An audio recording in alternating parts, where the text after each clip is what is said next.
Hello guys, अहिले चाहिँ temperature -8 degree छ अनि गर्न साह्रै गाह्रो भयो कि हात जमेर गर्नै नसक्ने भयो छ।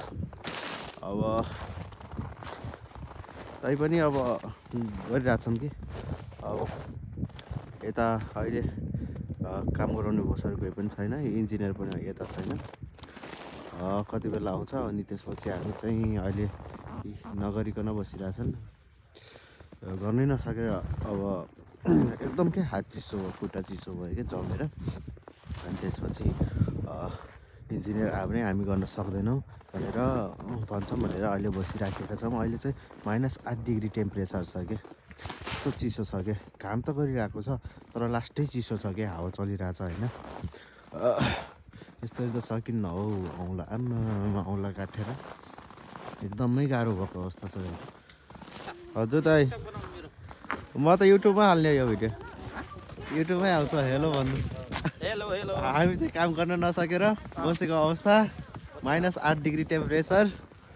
अझै पनि अब बोसहरूले काम गर भन्ने छ कि अरे, अब हामी चाहिँ गर्न सकिराखेका छैनौँ। यिनीहरूलाई त अब भनेर भने त यिनीहरूले यस्तो पनि गराइदिन्छ कि -8 होइन -10 15 पनि गराइदिन्छ कि। हामी चाहिँ अब काम गर्न नसकेर हात पुरै जाम भयो कि, अब यस्तो बरफमा टेकेर काम गर्न सकेनौँ हामीले। अब इन्जिनियर आएपछि हामी काम गर्दैनौँ भनेर हामी यतिकै अहिले बसिराखेका छौँ। अब यस्तै छ गाइज रोमानियामा। अब -8 एग्रिकल्चरको काम यही हो।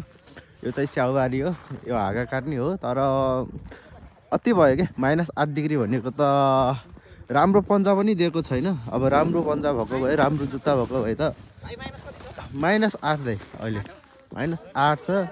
अब यस्तो टेम्परेचरमा यस्तो पन्जा लाएर यी कपडा यतिकै छिर्छ क्या हावा यसमा, अब गर्न नसकिने रहेछ। गाह्रो छ गाइज। अब को आउँदै हुनुहुन्छ एग्रिकल्चरमा कमेन्ट गर्नु होला। यस्तोमा काम गर्न सकिन्छ त एकचोटि विचार पक्कै पनि गर्नु होला है। त्यो अनुसारले अब एग्रिमेन्ट हुन्छ, त्यो अनुसारले गर्न सक्छु सक्दिनँ पहिले क्लियर भएर आएको चाहिँ राम्रो। तर्किँदैछौँ गाइज, तर के गर्ने, 2-3 घन्टा पछि फेरि आइज अरे। अब एकछिन पनि छुट्टी नदिने कस्तो ठाउँमा आएछ यार। त्यो फ्रिज भएको छ पुरै।